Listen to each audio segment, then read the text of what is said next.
Toliga hordoftootaa fi jaalattoota maatii chaanelii keenya kan taatan hundumti keessan akkam jirtu nageenyi badhaadhaa isiniin jecha.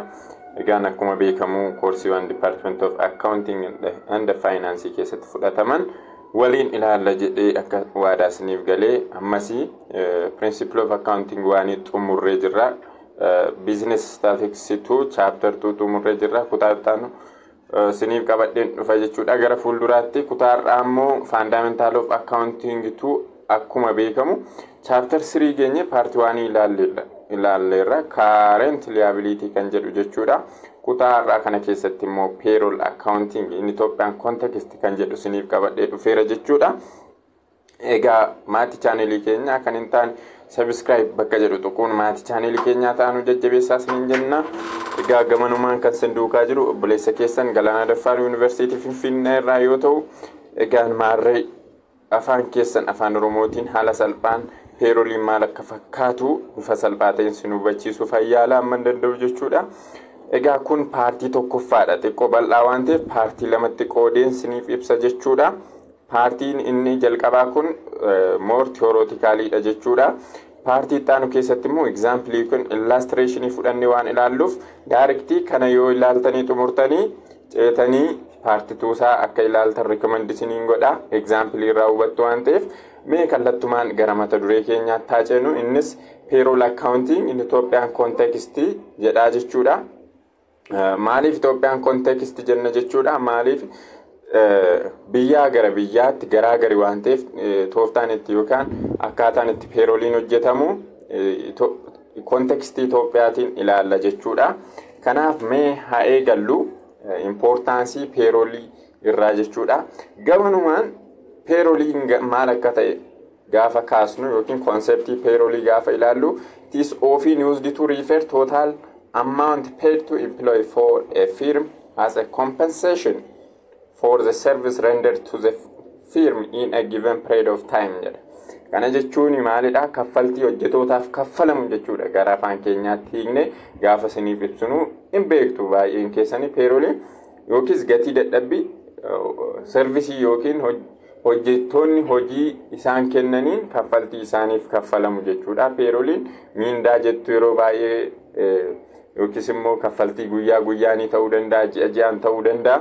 Gosa garaa garaa qaba. Maalumaaf iyyuu payroll jechuun gatii dadhabbii isaaniif kaffalamu yookiin kaffaltii hojjetootaaf kaffalamu jechuudha. So the payroll accounting of a firm has to be given in consequence of the following reason jedha.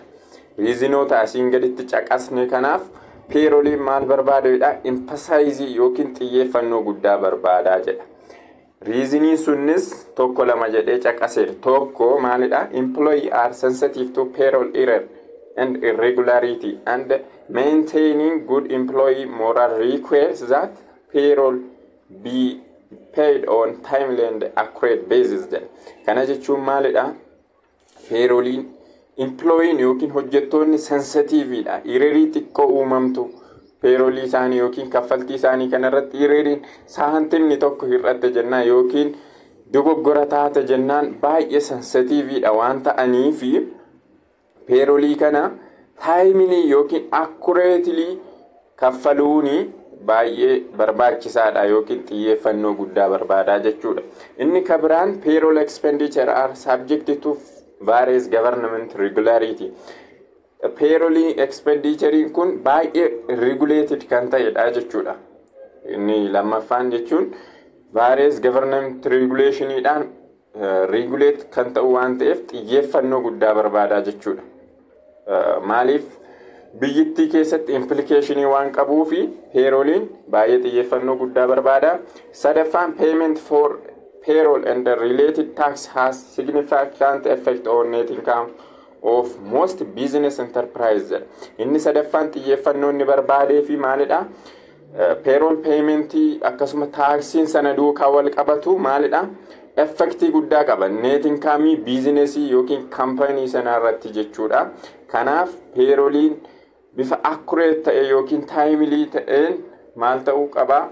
Qophaa'uu qaba yookiin emphasize yookiin xiyyeeffannoo guddaan itti kennamuu qaba jechuudha. Inni kabiraan as keessatti ilaallu definition of payroll related term termoota yookiin jechoota payrollii duukaa wal qabatan definition isaanii waliin ilaalla jechuudha. Inni jalqabaa maalidha? Pay period kan jennu jechuudha. Pay period kan jennu, pay period is the length of time covered by each payroll payment jedha. Pay period for wage workers are usually made on weekly or bi-weekly basis jedha. On the other hand, salary employees pay period are monthly or semi-monthly jechuudha. Pay period jechuun gabaabumatti miindaan tokko guyyaadhaan kaffalamamoo torbeedhaan kaffalamamoo yookiis ji'aan kaffalama kan jedhu kan agarsiisudha jechuudha. Amma salariin ji'aan kaffalamaa, weejii kan jennu immoo torbeen ta'uu danda'a, torbee lamaan ta'uu danda'a. Kanaaf pay period jechuun kana kan agarsiisu jechuudha. Ji'a ammoo torbeedhaan kaffalamaa kan jedhu jechuudha. Payrollin keenya kana kan nu agarsiisu pay period jennaani jechuudha. Payday jechuun immoo the payday is the day on which wage or salary are paid to employee. Usually last day of the pay period jedhama. Kana jechuun payday jechuun maalidha? Guyyaatti miindaan sun yookiin weejiin sun kaffalamu jechuudha. Yeroo kaffaltiin sun kaffalamu payday jedhama. Yeroo baay'ee guyyaa 30 irratti ta'uu danda'a. Guyyaatti hojjettoonni sun miindaa isaanii yookiin kaffaltii isaanii sana fudhatan payday jenna jechuudha. Payroll pertains to both salary and wages jedha. Salary and wages hammataa jedha. Salary kan jennu maalidha? Managerial, administrative, sales, personal or monthly or yearly rate jedha. Salary gaafa jennu gabaabumatti manageroota kanaaf, administratorota kanaaf maalidha? Kan kaffalamudha. Ji'aan miindaa jenna natti fakkaata yeroo baay'ee. I don't know. Gabaabumatti maalidha? Ji'aan kan kaffalamu yookiis possessionii gurguddaadha kan jiran managerial, administrative, sales personnel warreen akkasiif kan kaffalamu salary jennaa jechuudha. Innis ji'aanidha yeroo baay'ee jechuudha. Inni kabiraan wages kan jennudha. Wages kan jennu immoo store clerk, factory employee, manual laborer kanaaf kan kaffalamudha. Wages kan jennu inni kun maalidha? Hojjetoota hojii humnaa hojjetan jechuudha. Yeroo kana maalidha? Hojii guyyaa jechuudha. Gabaabumatti wages kan jennu kaffaltii hojii guyyaa sanaaf yookiin hojii humnaa hojjetan sanaaf isaaniif kaffaltiin kaffalamu wages jennaa jechuudha. Salariin garuu ji'aan kan kaffalamu manaajeriyaalota kanaaf, administrative, sales personnel kanaaf kan kaffalamu monthly basisdhaan jechuudha. Salary gaafa jennu wagesiin hojii humnaa warra hojjetan yeroo baay'ee peeraaworiidhaan kaffalamaa fi kaffaltiin isaanii jechuudha. Inni kun immoo wages jennaa jechuudha. Hojjetoota hojii humnaa hojjetan baay'eef kan kaffalamu. Kana yoo ta'u differensiin isaanii fees kan jedhamu ni jira. Iddoo tokkotti fees kan jedhamu salary kanaa fi wagesii kanarraa adda. Yeroo baay'ee maali? Accountantii kana fa'i kan kaffalamu jechuudha. Akkasuma maal jenna? Attorney fa'i kanaaf kan kaffalamu immoo fees kan jennu jira. Salary fi wagesii kanaan addatti jechuudha. Addatti kan kaffalamuufidha inni immoo. So gabaabumatti as keessatti salary fi wagein garaagarummaa akkasii qabu. Inni kabiraan ilaallu basic record of payroll system kan jennu. Basic record of a payroll accounting system include jedha a payroll register or sheet kan jennu individual employee earnings and paycheck or if check are used jedha. Checkii yoo jiraate paycheckii kana fahammataa jechuudha. Payroll accounting record kan jennu ni jalqaba. Payroll register or sheet kan jennu employee earning record fi paycheckii kana hammataa jechuudha. Tokko naa ilaallu isaanii ni jalqaba payroll register kan jennu jechuudha. Inni kun payroll register kan jennu the entire list of employee of a business along with each employee gross earning, deduction, net pay or the take home pay for a particular period jedha. Kana jechuun pay register or payroll register or sheet kan jennu maal hammata yookiin maal qabata jechuudha. Gross earning employee yookaas immoo employee yookiin hojjettoota kaffaltiin isaan argatan deductionii isaanii qabate akkasuma net pay deductioniin irraa cite overtimein itti dabalamee fi manatti fudhatanii kan galan hunda kana jechuudha haammatee bakka tokkotti kan qopheessinu jechuudha. Payroll sheet kan jennu gross earning ni jira, maqaan employee ni jira, gross earning isaanii ni jira, deductionii yookiin taaksii kana fa'i jechuudha. Tokko tokkoon kan itti dabalamu kan irraa hir'atu maqaa isaanii dabalate jechuudha. Bakka tokkotti shiitii wayii kan qopheessinee keenyu jechuudha. Maalidha? Payroll register kan jennuuni isa kanadha jechuudha. So the basis for preparation of payroll register can be attendance sheet or punched clock card or time cards kan jennu jechuudha. Maal hammata jedha? Kana qopheessuuf immoo maal nu barbaachisa jedha? Attendance sheet hojjettoonni tokko jechuudha attendance isaan guutanii akkasuma punched clock kan jennu sa'aatii hamma hojjetan kan qabatu jechuudha. Yookiis immoo ashaaraa isaanii irra kaa'aa deemu attendance yeroo guutan jechuudha. Ashaaraa yoo ta'e kanneen kana beezisii godhateetu payroll registerii hojjetaa jechuudha. Accountantiin tokko yookiis finance officerii namni maal hojjetu payrollii kana hojjetu jechuudha.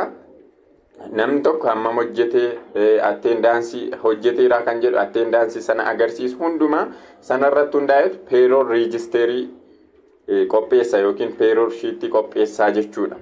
So payroll registering kun tokko maal hammata jennee gross earning isaanii kan employee sanaa jechuudha.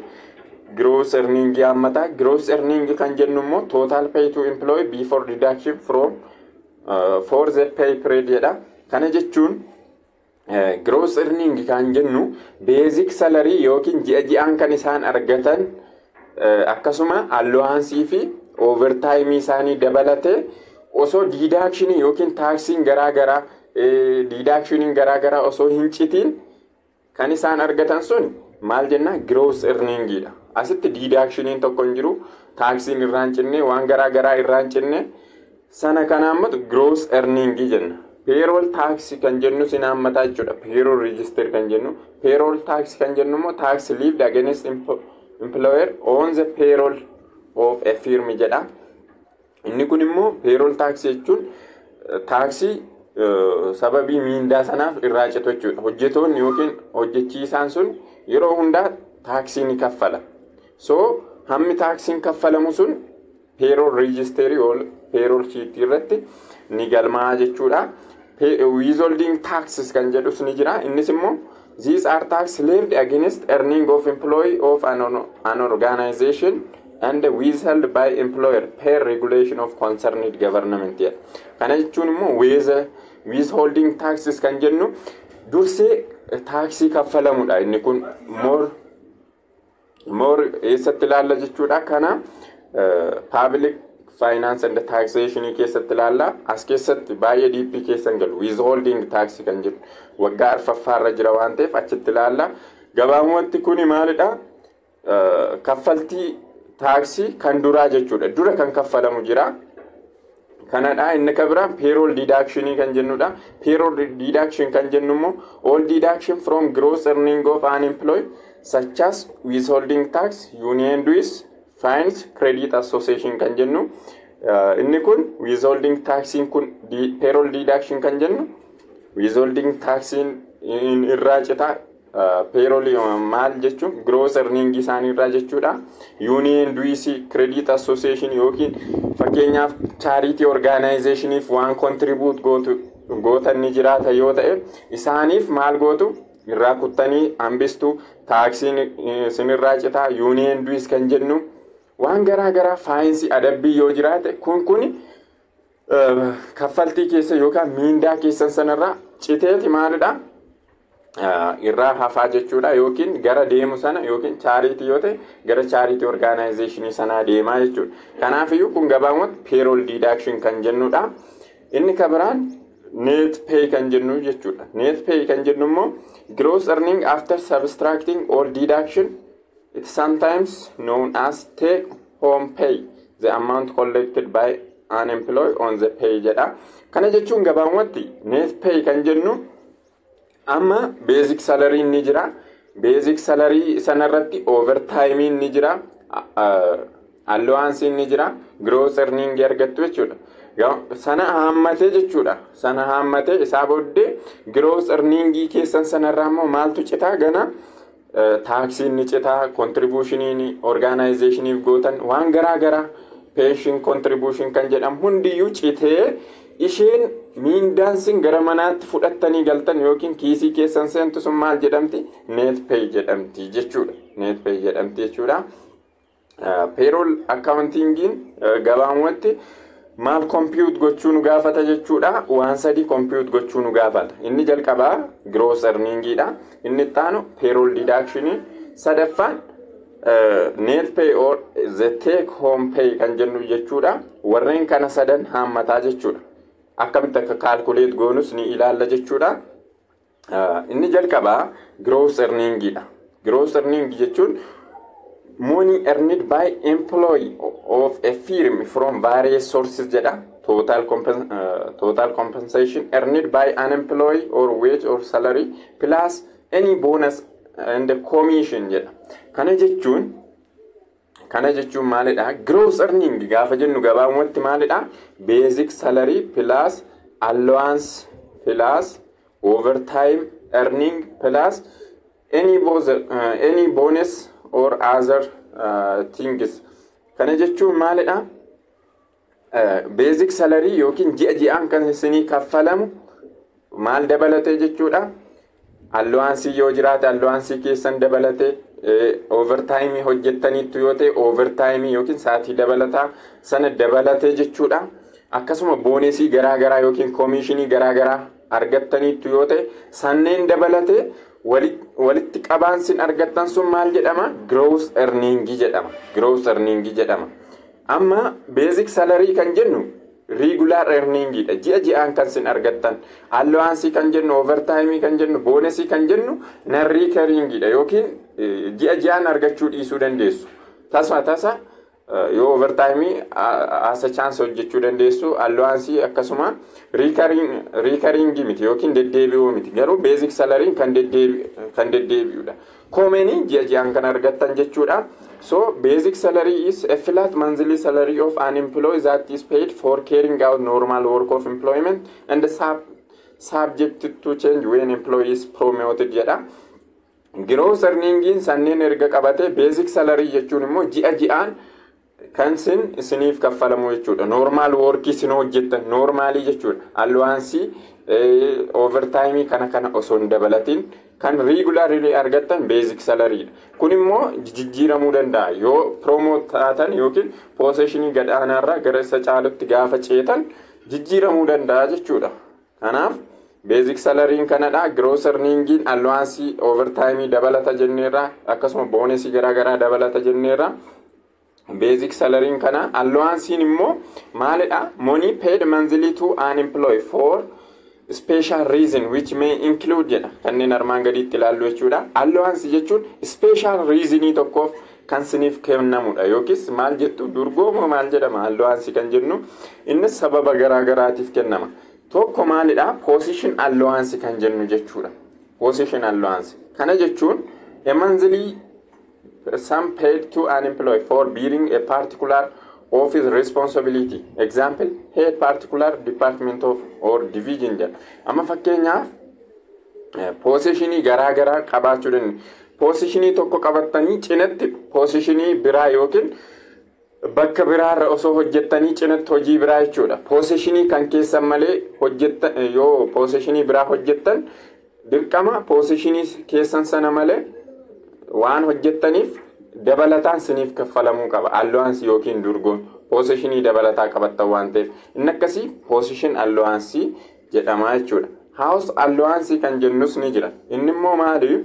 A monthly allowance given to cover housing cost of individual employee for employment contract requires when the employment contract requires employer to provide housing but fails to do jedha. Fakkeenyaaf inni kun immoo housing allowance jechuun employeriin keessan yookiin namni qacaru sun jechuudha maal godha? Service yookiin hoomii mana jireenyaa nan danda'a jedhee walii galeera yoo ta'e garuu yoo sana hin goone ta'e dirqama durgoo kaffaluufii qabaa jechuudha yookiin allowaansii kaffaluufii qabaa jechuudha. Allowaansii kaffaluufii qabaa inni akkasii kun maal jedhama house allowaansii jennaa jechuudha. Inni kabiraan maalidha hardship allowanceedha. Inni kun immoo sum of money given to an employee to compensate for inconvenient circumstance caused by employer jedha. For instance, unexpected transfer to a different distance work area or location, it's sometimes known as disturbance allowance. Kana jechuun hardship jechuun bakka mijataa hin taane tokko yookiin haala mijataa hin taane bakka mijataa hin taane tokkotti gaafa qacaramtan maalidha dirqama riskii sana yookiin hardship sana biir gootan waan ta'eef allowance isiniif kaffaluu qaba. Amma fakkeenyaaf as Finfinneetti hojjettu yoo ta'e bakka maalii tokkotti bakka isiniif hin mijanne tokkotti otoo deemsisee transfersin godhee jechuudha. Bakka haala mijataa hin taane tokko keessatti dirqama hardship sana biir gootaniitu waan ta'eef allowance isiniif kaffaluu qaba jechuudha. Kaampaanii yookiin employeriin keessan suni fakkeenyaaf karaa fagoo deemtanii hojjettu yoo ta'e konkolaataan hin jiru yoo ta'e karaa fagoo deemtanii hojjettan sanaaf dirqama durgoo isiniif kaffaluu qabaa jechuudha. Inni akkasii hardship allowance jenna. Desert allowance kan jennu ni jira kan biraan immoo inni immoo monthly allowance given to an employee because of assignment to relatively hot region jenna. Yeroo inni kun immoo bakka haalli qilleensaa isaa baay'ee ho'aa even haalli qilleensaa isaa mijataa hin taane yookaan simmiidhuu danda'u tokkotti gaafa qacaramtan allowance isinii kaffalamu desert allowance jedhama. Fakkeenyaaf Dirree Daawaatti kan kaffalamuu qabuu fi Finfinneetti kan kaffalamuu qabu tokko ta'uu hin qabu. Maaliif xiqqoo relatively yoo ilaalle jechuudha. Finfinneen haalli qilleensaa isaa more Dirree Daawaarra filatamaadha. Baay'ee ho'a waan ta'eef Dirree Daawaan jechuudha. Desert allowance kan jennu isa kanadha. Inni kabiraan transportation allowance kan jennudha. Inni kun immoo a monthly allowance to an employer to cover cost of transportation up to workplace if employer are committed itself to provide transportation service kan jedhudha. Transportation service jechuun gatii geejjibaa employeriin keessan yoo isinii kaffalee transportation allowance jennaanii jechuudha. Inni kan biraan overtimeidha. Overtime earning kan jennudha. Inni kun immoo overtime work is work performed by an employee beyond regular working hours or days jedha. Kana jechuun overtime salphaadha. Ofiisaa of ibsa waan ta'eef overtime jechuun sa'aatii dabalataa sin hojjettan jechuudha. Amma fakkeenyaaf akka seeraatti maalidha? Guyyaa keessatti sa'aatii 8 hojjechuu qabdu. Normaalii jechuudha. Seeraanii garuu sin sa'aatii 10 osoo hojjettanii sa'aatiin lamaan sun maalidha? Overtimeidha jechuudha. Sa'aatii dabalataa sin hojjettan suni. So overtimein isa kanadha. Overtimii hojjettan sanaaf immoo dirqama argachuu qabdu jechuudha. Regularii sanaan alatti overtimii hojjettaniif dirqama compensation yookiin kaffaltii argachuu qabdu jechuudha. So inni kun immoo maal jedha? According to article 69 of proclamation of jedha. Proclamation number 176 kan bara 2019 kanarratti akka ibsametti jedha. Regular or normal hour of work, the time during which worker actually perform work in accordance with law or collective agreement or work rules jedha. Regular normal houriin seeraan kan kaa'ame jira. Seeraan kan kaa'ame jira. Innis akkuma nama isinitti himee jechuudha. Sa'aatii 8 jechuudha. Guyyaa tokko keessatti torbeetti yookiin guyyaa 5 keessatti immoo 40 kan jennu. Sanaan alatti kan hojjetamu immoo maal jenna? Overtimeidha. Overtime working hour should not exceed 4 hours a day and 12 hours in a week jedha. Akka ruulii yookiin aartikiliin kanarraa ibsutti maal jedha? Normal overtime houriin meeqa caaluun qabu jechuudha? Sa'aatii 4 caaluun qabu guyyaa tokko keessatti. Torbee keessatti immoo sa'aatii 12 caaluun qabu jedha. Proclamationiin kanatu seeraan taa'anni kun jechuudha. seeratu murteessaadha. Maximum normal hour of a work is 8 hours a day and 48 hours a week jedha. Kana jechuun guyyaatti normal houriin sa'aatii 8 ta'uu qaba. Akkasuma maal ta'uu qaba jedha, torbeetti immoo 48 ta'uu qaba jedha. 40 yeroo baay'ee jiraachuu danda'a situationin itti 48 ta'uus guyyaatti sa'aatii 8 yoo hojjettan torbeetti yoo 5 baay'istan jechuudha maal ta'uu danda'a 40dha jechuudha. Qidaameen yookiin sanbata duraan yoo itti dabalamtedha 48 kan ta'u yeroo baay'ee jijjiiramaa deema waan ta'eef 40 beekama yeroo kun akka jedhutti garuu meeqa jedha 48 jedha. Ordinary hourly rate gaafa barbaannu namni tokko per hour hammam argata kan jennu akkamitti arganna monthly salary over monthly normal working hour firraa jechuudha. Amma nam tokko ji'aan hammam argata jenna isaa booddee ji'aan hammam argataa baasneetu isaa booddee per hour immoo hammam argataa jennee baasnaa jechuudha. Amma fakkeenyaaf jechuudha. Fakkeenyaaf nam tokko 4,000 argata yoo ta'e ji'aan basic salary isaa kana yoo ta'e torbeen immoo ji'a tokkotti sa'aatii hammam hojjetaa jennee haa baasnu. Sa'aatii hammam hojjetaa 160 hojjeta. Torbeetti guyyaa meeqa hojjetaa? Sa'aatii meeqa hojjetaa? 40. Guyyaatti 8, torbeetti 40. 5 yoo baay'istan jechuudha. Ji'aan yoo baay'istan immoo 40 jiini tokko immoo torbee 4 qaba. 40 sana 4 yoo baay'istan 160 hojjetaa jechuudha. Ji'a tokko keessatti sa'aatii 160 hojjeta.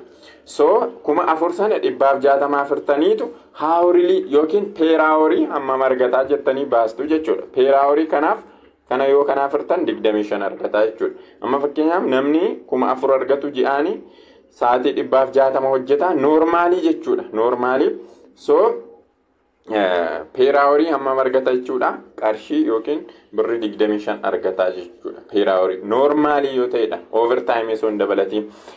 Overtime immoo akka regulationiin kana akkamitti taa'eera.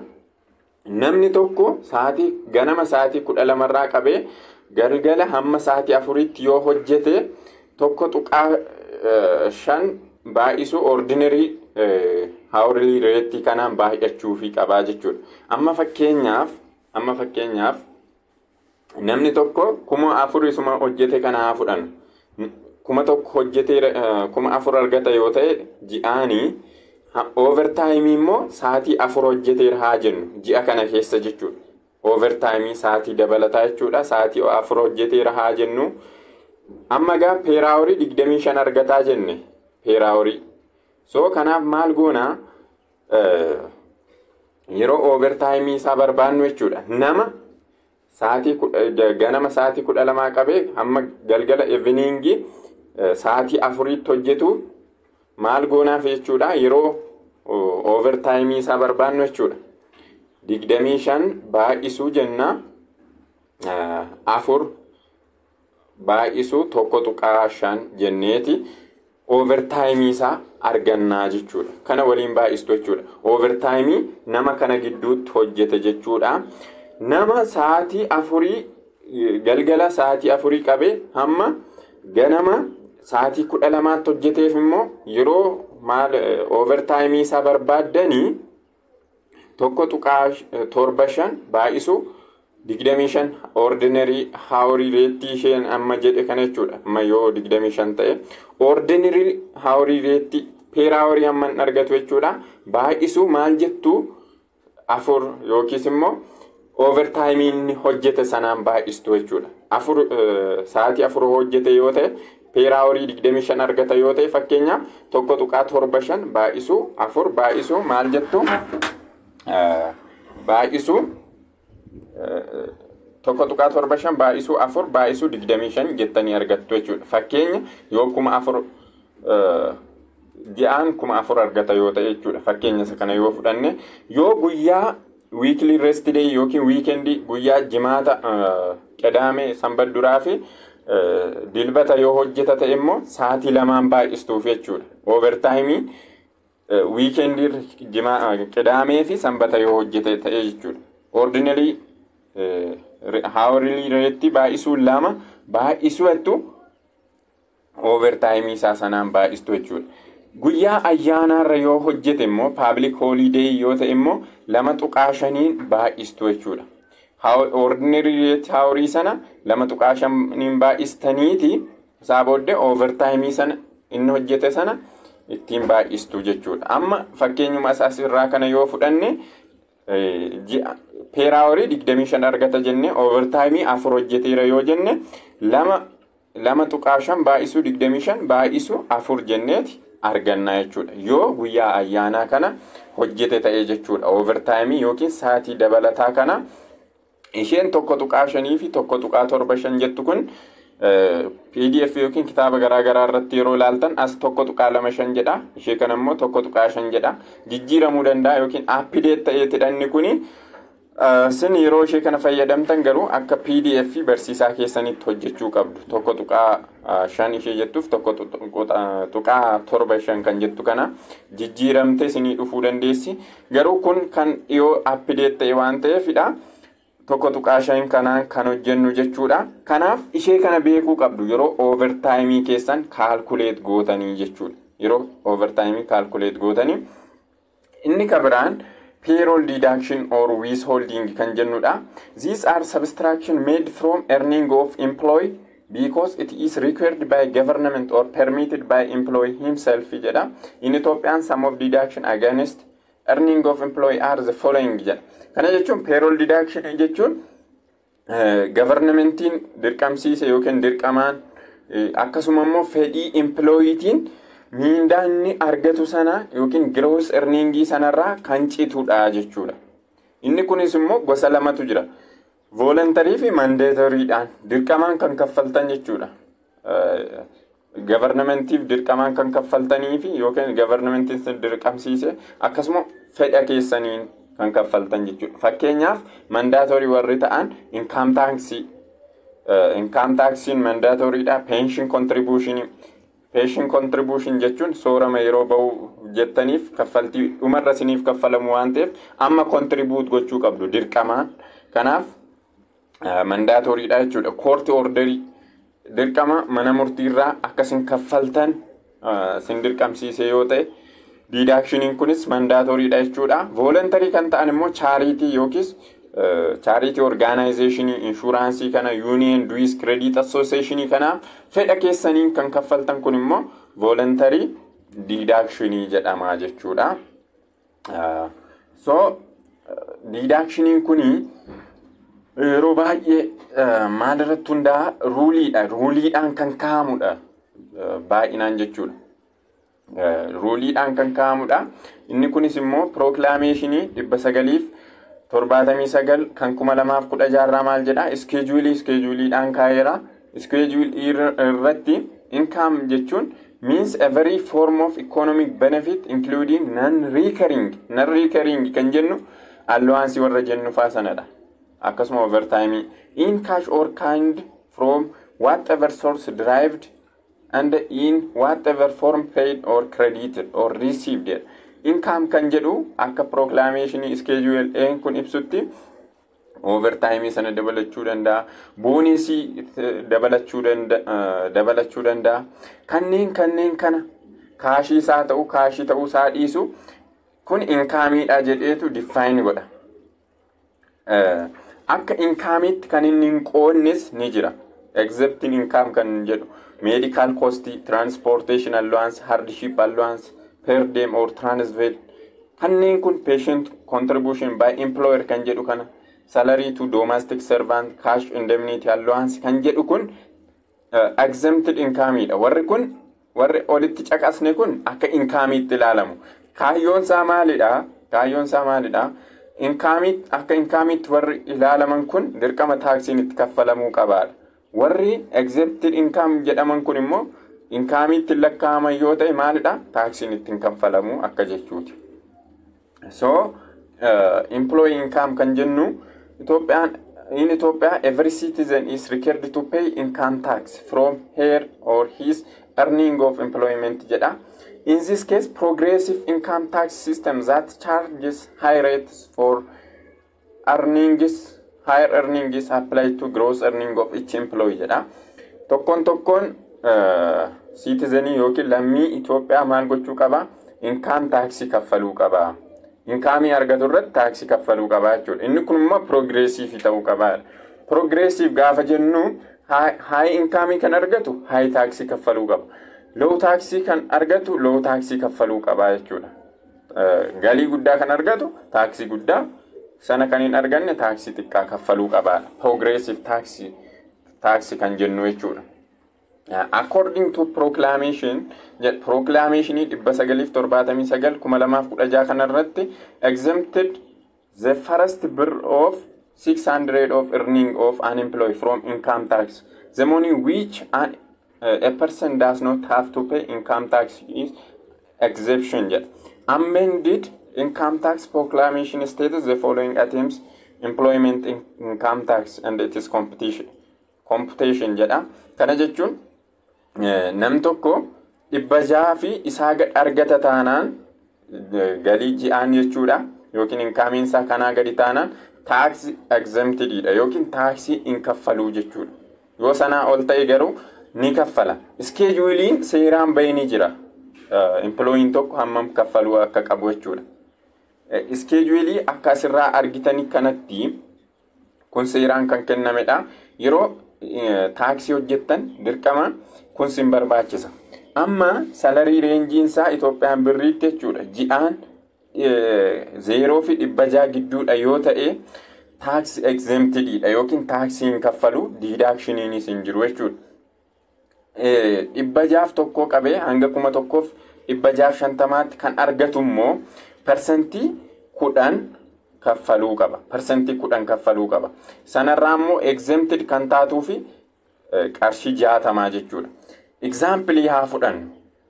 Ila maal gootu dura kana gabaabumatti miindaan keessan yookiin miindaan hojjetaa tokko reenjii kana keessa kan argamu bakkatti argamu barbaaddu jalqaba reenjii inni gidduutti argamu erga barbaaddanii jechuudha. Percentii kanaan irraa kuttu.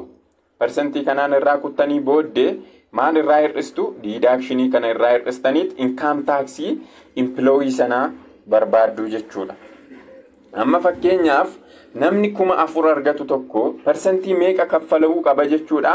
Percentii 20 kaffaluu qaba jechuudha. Bakka kanatti argamti waan ta'eef jechuudha.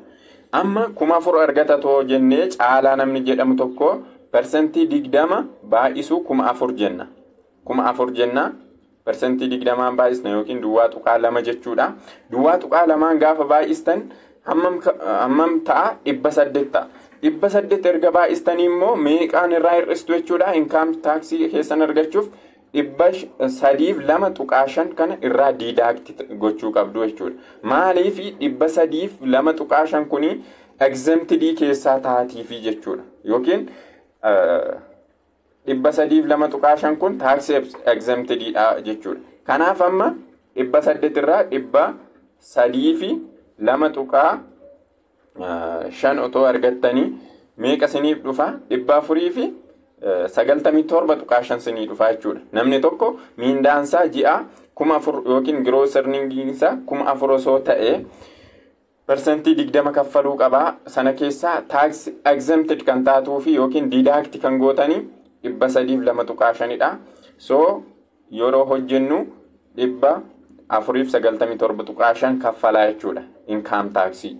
Akkasuma nama 5,000 hanga 7,000 otoo barbaaddanii jechuudha. Percentii 25 baay'istaniitu kana irraa deduct gootu yookiin hir'istuu jechuudha. Bifa kanaanidha. Kun seeraan kan kaa'amedha. Shamaddaddanii beekuu qabdu jechuudha. Kennuus danda'a tokko tokko barsiisaan dhoowwachuus danda'a.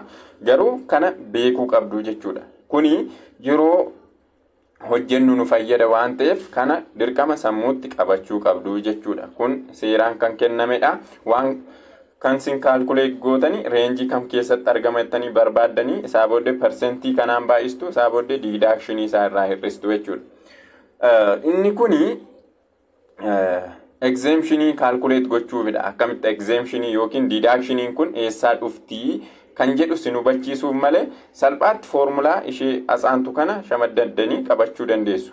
More deeply akka siniif galuuf jedheeti computation kana kaa'eera. Amma fakkeenyaaf maalidha isheen kun jechuudha. Namni 600 galiinsaa ji'aa permanziinsaa jechuudha. Birrii 600 isaa gadi ta'e homaan kaffalu waan ta'eef deductioniin hin jiru. Namni kana gidduu reenjii 601 hanga 1650 gidduu kaffalu immoo hammam kaffaluu qaba jedha. Ji'aanii persentii 10 kaffaluu qaba jedha. Tax exemption ishee 60 ta'aa jedha. Akkamitti dhufti isheen jettu asii hammi exempt taatuuf jechuudha. Kanarraa kana hir'istanii kan argattan jechuudha. Reenjittiin meeqa sinii dhufti? Ishee kana sinii dhufti persentii 10 yeroo baay'istan 60 siniif dhufa jechuudha. Asitti immoo yeroo hir'istan reenjiin isaa meeqa siniif dhufa? Asii 600 dura qabna. Ishee kanaaf kana gidduu immoo reenjiin meeqa jira? Ishee kanaaf kana yeroo walirraa hir'istan jechuudha. 1,550 siniif dhufa. Reenjittii sana gidduu irratti immoo persentii meeqaan cituu qaba jedha? Persentii 15 cituu qabdi isheen immoo. So 600 sana persentii 10 baay'istanii 1,550 ishee jettu immoo meeqaan baay'istu? 15 persentii 5 baay'istanii jechuudha. Meeqa argattu? 142 kana argattu jechuudha. Kun deeply deductionii sana sin hubachiisuuf malee gabaabumatti ishee kana qabachuu qabdu jechuudha. Yeroo hojjettanii jechuudha. Jalqaba reenjii isaa barbaaddu isaa booddee persentii inni ittiin baay'atuun baay'istu isaa booddee ishee kana deductionii kana irraa hir'istu jechuudha. So income tax isaa argattu jechuudha. Tax exemptionii yookiin taxiin kan ittiin kaffalamne immoo kana hammatu asitti akka proclamationiin sun kaayetti jechuudha. Akka seerri sun kaayetti kanneen armaan gadii kana hammata. Income tax kan itti calculating goone jechuudha. Jalqaba medical costiidha akkuma sirraa argitan. Medical cost kan jennu fakkeenyaaf employeen tokko dhukkubsatee yookiin akka itti yaalamuuf maallaqni kaffalamteef sun maalidha? Taxiin ittiin kutamu jechuudha. Medical cost akka ittiin yaalamuuf kan kaffalamuuf. Transportation allowance kan jennus non taxable dha jechuudha. Reimbursement by employer to employees kan jennus income tax jalatti ramadamtu yookiin taxiin ittiin citu. Traveling expense kan jennus traveling expense gaafa jennu bakka tokko deemtanii hojii hojjettanii transportation hunda ofii danda'attanii jechuudha. Booddee employeriin keessan siniif deebisee siniif kaffala yoo ta'e kaffaltiin siniif kaffale sanarratti taksiin hin citu jechuudha. Akkasuma pension contribution persentii 15 ta'e tokko kana jechuun provident fund or a form of retirement benefit contributed by employer that does not exceed 15% of monthly salary. Amma pension contribution employeriin keessan contribute ni godhu monthly salary keessan persentii 15 monthly salary keessan hin caalu yoo ta'e inni kunis tax exempted dha jechuudha. Tax exempted dha jechuudha. Kanneen kana hammata jechuudha. Non taxable warri ta'an jechuudha. Pension contribution kan jennus ni jira. Kana jechuun pension contribution jechuun booddee gaafa soorama baatan jechuudha. Hojiirraa gaafa hojii gadhiistanii umuriin keessan deeme gaafa hojii gadhiistaniif maal gootu sinii kaffalamaa deema waan ta'eef amma miindaa keessan irraa hamma murtaa'e maal gochaa deemtu contribute gochaa deemtu. Isheen kun pension contribution jedhamti jechuudha. Yookiin xurataa kan jettumti hiree maariffaadha. Xurataa jechuun soorama sanaaf kan contribute gootanii jechuudha. Kanaaf iyyuu kana immoo maalidha? Pension contribution kuni karaa lamaan kan inni contribute ta'u. Permanent employee qofaadha. Pension contribution immoo kan kaffalu jechuudha.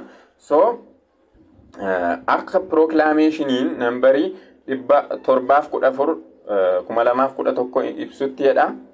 Employee of which governed by existing regulation of public servants are expected to pay or contribute 7% of their basic salary to the government pension trust fund.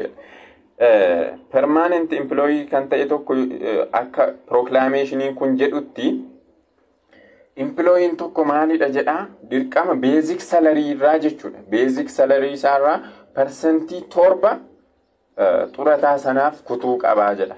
Ji'aan jechuudha. Employeen tokko yookiin hojjetaan sun jechuudha. Percentii 7 kaffaluu qaba. On other hand, employee is expected to contribute towards the same fund of 11% of basic salary of every permanent employee of it jedha. Employeen yookiin hojjetaan percentii 7 contribute gochuu qabaa jedha. Hojjechiifataan sun immoo yookiin namni qacarate sun immoo percentii 11 contribute gochuu qabaa jedha. Isaaf percentii 11 sun nama qacare sanaaf payroll tax expense jedhamti. Payroll tax expense jedhamti. So gabaabumatti maalidha? Walumaa galatti maalidha? Inni kun yookiin employeen percentii 7 contribute godhu, employerin percentii 11 contribute godha. Walii gala meeqa contribute godhu jechuudha yookiin pension trust fundiitti ji'aan hammam kaffalu jechuudha. Basic salary percentii 18 kaffalu jechuudha. Basic salary of an employee maalii godhu jechuudha percentii 18 saa kaffalu jechuudha. Kana contribute godhu jechuudha lachuun isaanii. Employeen percentii 7, employerin percentii 11 jechuudha. Deductionii kan biraanis ni jiru. Apart from above two kind of deduction jedha. Employee may individually authorize additional deduction such as deduction to pay health or life insurance premium or to pay repay a loan from employer or credit association or to pay for donation to charitable organization jedha. Inni kun immoo deduction kan biraan kun immoo maalidha? Life insurance barbaaddu yote insurance premium sin kaffaltan ni jira. Inni kun miindaa keessanirraa citeetachi kaffalamaa jechuudha. Kabiraan charitable organization tokkoof waa contribute yoo gootu ta'e fakkeenyaaf fannoo diimaaf ji'a waa ta'e kaffaltuuf yoo ta'e laphee keessanirraa isinitti dhaga'ame jechuudha. Isheen sun achi miindaa keessanirraa cittee achi dabarti jechuudha. Isheen akkasii kun other deduction kan jennudha jechuudha. Credit associationis ta'uu danda'a. Kanneen kunis miindaa keessanirraa ni citu jechuudha.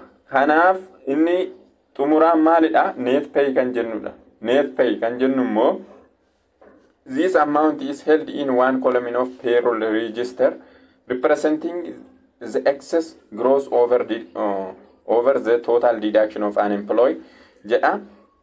Kana jechuun net pay kan jennu kun basic salary keessanitti maal gootu overtime argattan allowance argattan hunda dabaltanii kaatanii isaa booddee maal gootu income tax hir'istanii deduction kan biraa irraa hir'istanii isheen irraa haftee mana gara manaatti fudhattanii galtan yookiin kiisii keessanitti sinii haftu jechuudha. Maal jedhamti? Net pay jedhamti jechuudha. Net pay jedhamti jechuudha. Gabaabumatti formulaansa net pay jechuun total earning minus total deduction dha jechuudha. Total earning minus total deduction jettanii argattu jechuudha. Isaa booddee akkamitti immoo akka record goona yookiin entry akkamiin nu barbaachisaa gaafa jennu recognizing payroll expense and liability jedha. Amma jalqaba expense keessa maal gootu salary and wage expense jettanii debit gootu, withholding or deduction keessan maal gootu credit gootu, salary and wage payable keessanis maal gootu yookiin net pay keessan credit gootu jechuudha. Osoo hin kaffalamin jechuudha. Osoo hin kaffalamin gaafa incur gootan jechuudha. Incur gootan gaafa kaffaltan immoo maal gootu salary and wage payable jettaniit isa dura credit gootanii amma debit gootu yookaan reverse gootu cash keessan credit gootu jechuudha. Reverse isa booddee example yookaan illustration keessatti ilaalla. Kun maalidha? Theoreticalidha. Kan biraan maalidha? Percentage 11 contribute godha jenneerra inni immoo akka payroll tax expense itti ilaalama jenneerraa employerii yookiin namni qacarate tokko xurataa sana persentii 11 kaffala jenne. So yeroo sana inni akka payroll tax expense waan ilaalamuuf maal goona yeroo entry isaa qopheessinu payroll tax expense jenne debit goona, payroll tax payable jenne credit goona jechuudha. Amount sanaatiin jechuudha. Entry kana nu barbaachisa. Theoretically isaa kana fakkaata. Kutaa ittaanu keessatti maal ilaalla jechuudha. Illustration isaa kanaan walitti deebinaa jechuudha. Illustration yookiin example kanaan payroll isaanii hojjenneeti xumurra jechuudha. Payroll accounting system kana fakkaata. Kutaan irraa galatooma oraa bulaa.